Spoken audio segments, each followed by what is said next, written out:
सुप्रभात प्यारे बच्चों, एक बार फिर आप सबका मेरे इस वीडियो क्लास में स्वागत है। बच्चों, आज हम लोग हिंदी विषय के अंतर्गत संस्कृत खंड से जातक कथा का अध्ययन करेंगे। तो इस पाठ का अध्ययन करने से पूर्व बच्चों, मैं आपको ये बताना चाहती हूँ कि जातक कथा आखिर में है क्या।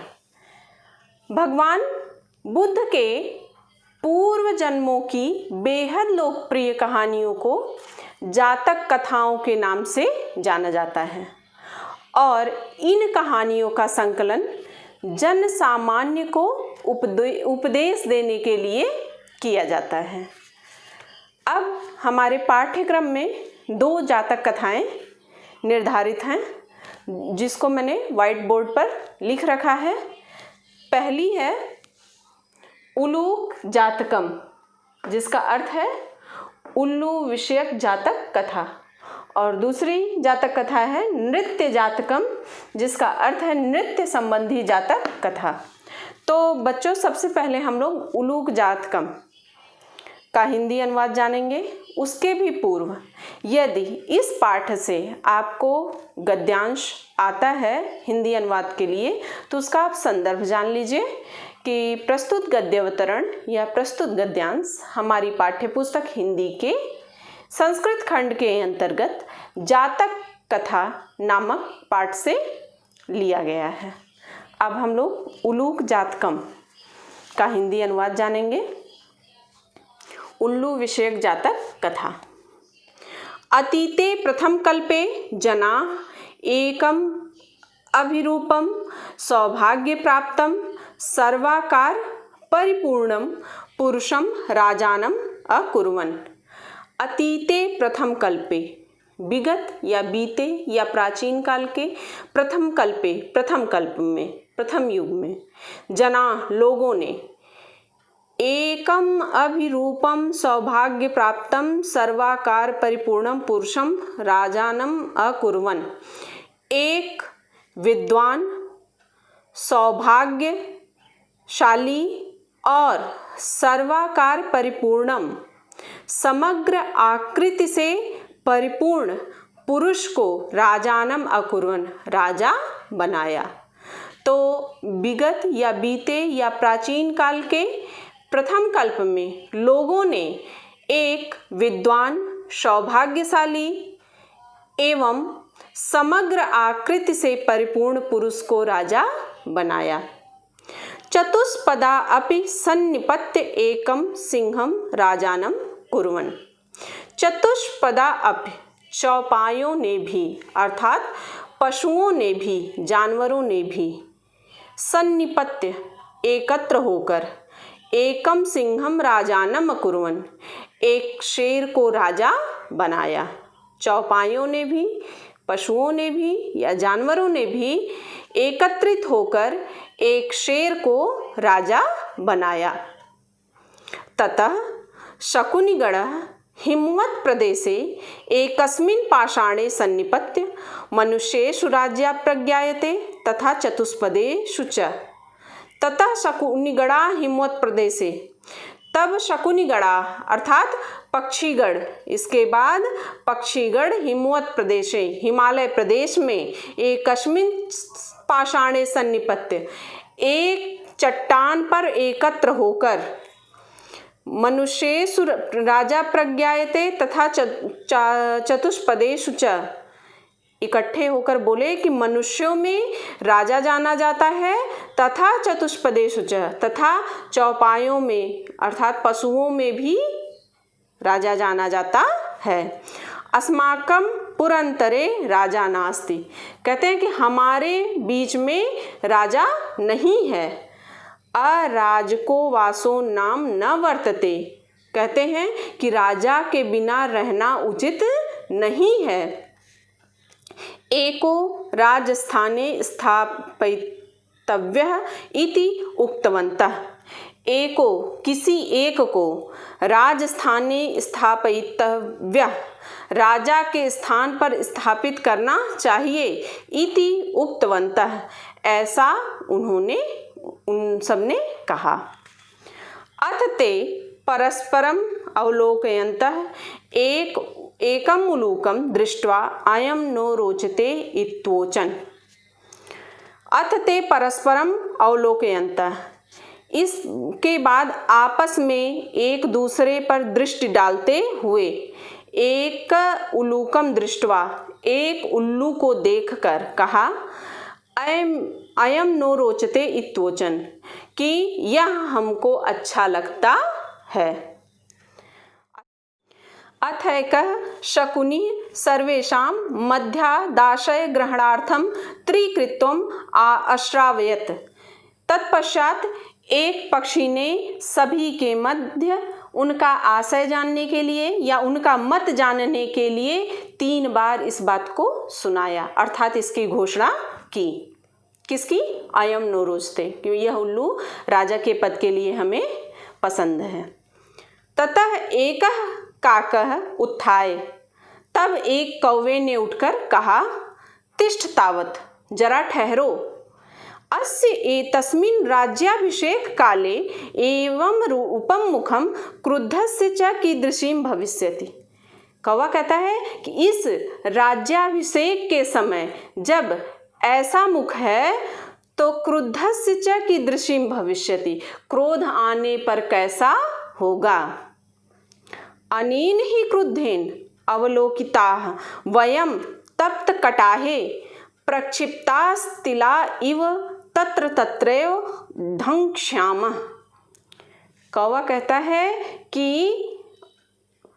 क्रुद्धेन अवलोकिताः वयं, इसके क्रुद्ध होकर देखने से, वयम तप्त कटाहे, हम लोग गर्म कड़ाही में डाले गए तिलों की तरह जहाँ के तहाँ जल जाएंगे।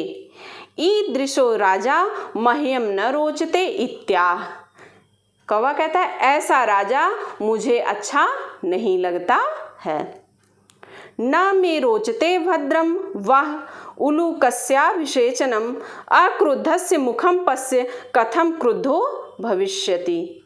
इस प्रकार कौवा कहता है कि तुम्हारा उल्लू का राज्याभिषेक मुझे अच्छा नहीं लगता। अक्रुद्धस्य मुखम पश्य कथम क्रुद्धो भविष्यति, कहते हैं कि इस क्रोधहीन का मुख देखो, क्रोध की अवस्था में कैसा होगा। स एव मुक्त्वा मह्यम न रोचते इति विरुवन आकाशे उदपतत। यह कहकर, स एव मुक्त्वा, यह कहकर कि मह्यम न रोचते, मुझे अच्छा नहीं लगता, इति विरुवन आकाशे उदपतत, इस प्रकार चिल्लाता हुआ आकाश में उड़ गया। उलूको अपि उत्थाय एनम अन्वधावत, और उल्लू ने भी उठकर उसका पीछा किया। तत आरभ्य तौ अन्योन्य वैरिणौ जातौ, तभी से वे दोनों परस्पर शत्रु बन गए हैं। शकुनेयः अपि सुवर्णहंसं राजानं कृत्वा अगमन।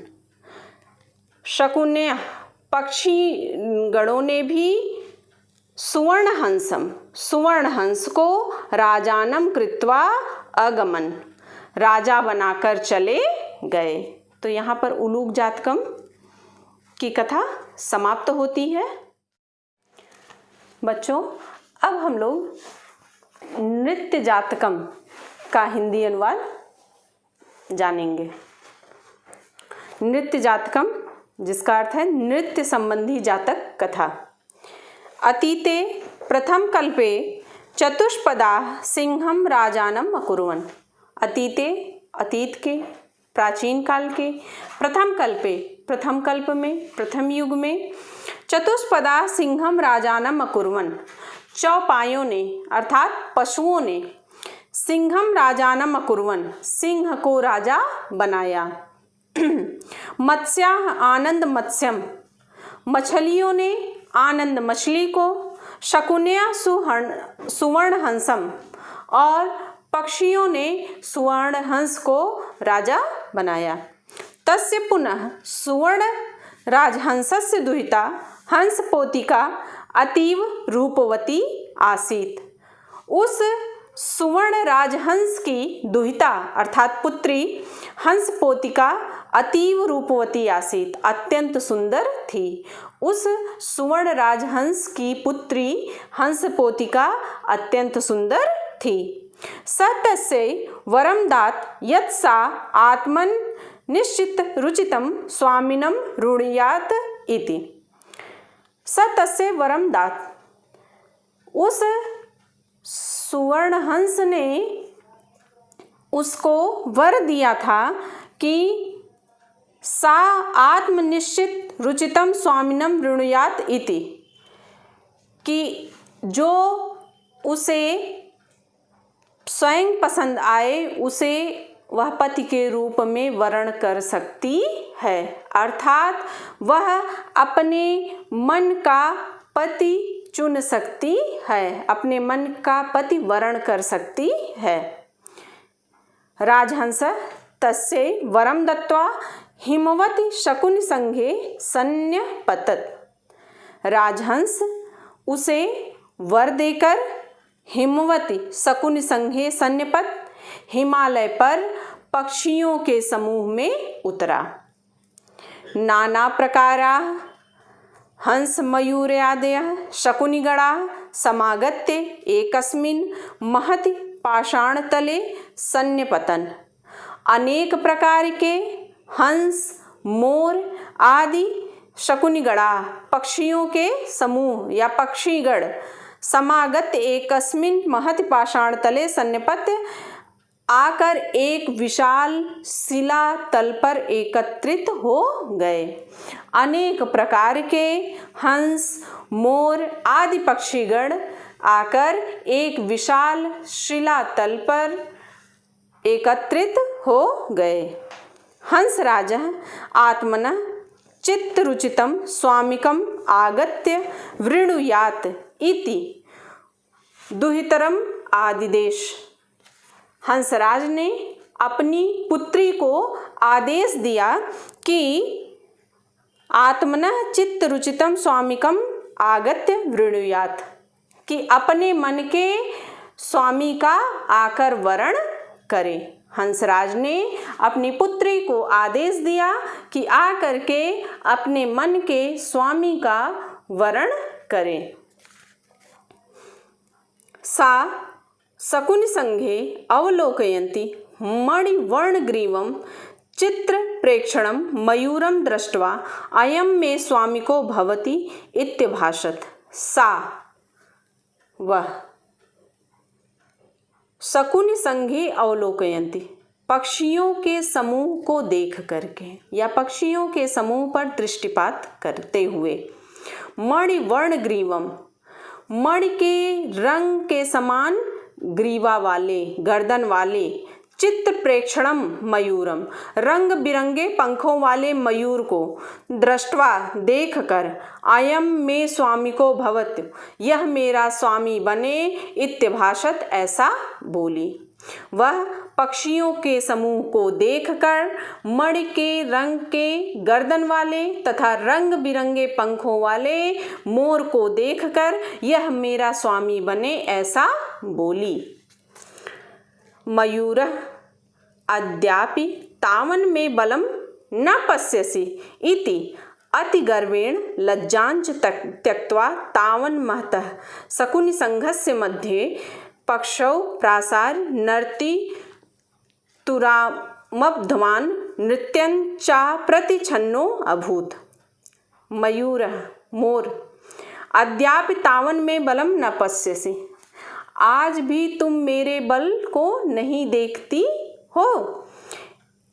इति अति गर्वेण लज्जांच त्यक्त्वा ऐसा कहकर अत्यंत गर्व से लज्जा को त्याग कर तावन महतः शकुनि संघस्य मध्य उस अपार पक्षियों के समूह के मध्य में पक्षौ प्रासार्य पंखों को फैलाकर नर्ति तुरामब्धवान नाचना आरंभ कर दिया।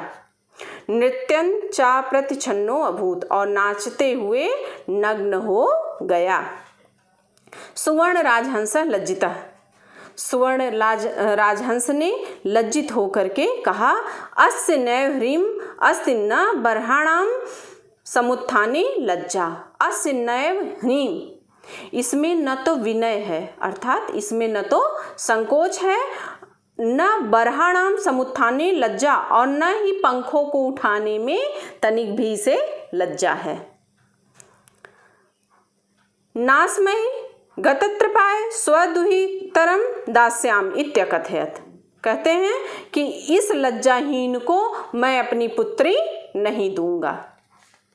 हंसराजा तदैव परिशन मध्ये आत्मनः भग्नेयाय हंसपोतकाय दुहितरम दात। हंसराज ने तभी परिषद के मध्य में अपने भांजे हंसपोत को अपनी पुत्री दे दी। मयूरो हंसपोतिकाम प्राप्य लज्जितः तस्मात् स्थानात् पलायितः, मोर हंसपोतिका को न प्राप्त करके लज्जित होकर तस्मात् स्थानात् पलायितः, उस स्थान से भाग गया। हंसराजो अपि हृष्टमानसः स्वगृहम् अगच्छत, और हंसराज भी प्रसन्न चित्त होकर अपने घर को चला गया। तो बच्चों, इस तरह से नृत्य जातकम का हिंदी अनुवाद भी यहाँ पर पूर्ण होता है। और उम्मीद करती हूँ कि ये दोनों जो जातक कथाएं, उलूक जातकम और नृत्य जातकम, जिसका हिंदी अनुवाद मैंने आपको इस वीडियो के माध्यम से बताया है, आपको समझ में आया होगा। जहाँ अगर आपको कोई समस्या लगती है तो आप कमेंट बॉक्स के माध्यम से मुझसे पूछ सकते हैं। तो मिलते हैं बच्चों हम लोग अगले वीडियो क्लास में एक नए अध्याय के साथ।